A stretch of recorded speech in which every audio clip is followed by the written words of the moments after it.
पंजाब की सरजमीन पर इनकलाब की गूंज सुनाई दे रही है, जहां ज़राअत, शमसी तवानाई और सनत के मैदान में नई रोशनी का सूरज तुलू होने को है।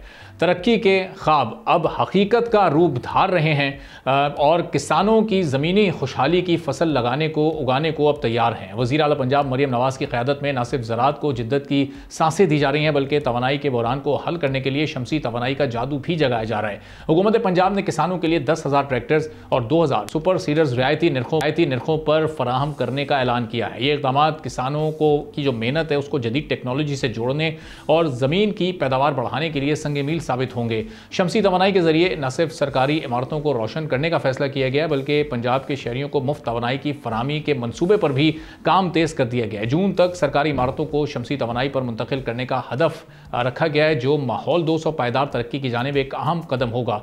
जबकि कीनू और मज़ीद जो ऐसे फल हैं जो कि पंजाब की पहचान है, इन फलों की बहाली के लिए एक जामे प्रोग्राम शुरू किया जा रहा है। साथ ही मॉडल ज़राई मंडियों का क़याम किसानों की आमदन में इजाफा करने के लिए एक बड़ा कदम साबित हो सकता है। ज़राअत, सनत और तवानाई के फ़रोग़ के लिए 6 अरब रुपए मुख्तस किए गए हैं और उसके साथ साथ कचरे से बिजली पैदा करने के मंसूबे और गारमेंट सिटी मंसूबे को मार्च तक मुकम्मल करने का हदफ दिया गया है। वज़ीर आला किसान कार्ड के जरिए 5,000 से ज़ायद किसानों को पहले ही सहूलत फराहम की जा चुकी है और इनकलाबी इक़दामात में जो खरीफ की फसल के लिए जदीद ज़राई तहकीक के फ़रोग़ का भी फैसला हुआ है। ज़राई इंस्पेक्टर्स की भर्ती और बायोगैस की पैदावार में इजाफे जैसे अहम मंसूबे भी इसमें शामिल हैं। तमाम मंसूबे इस बात की गवाही है कि पंजाब का मुस्तकबिल खासा रोशन लग रहा है, जहाँ खुशहाली और तरक्की के ख्वाब अब आहिस्ता आहिस्ता ताबीर की जानिब जा रहे हैं। ये इक़दामात न सिर्फ किसानों की ज़िंदगी को बदल सकते हैं, बल्कि सूबे को भी खुद किफ़ालत और खुशहाली बुलंदियों तक लेकर जा सकते हैं। सब्सक्राइब करें और बेल दबाएं ताकि कोई खबर रह न जाए।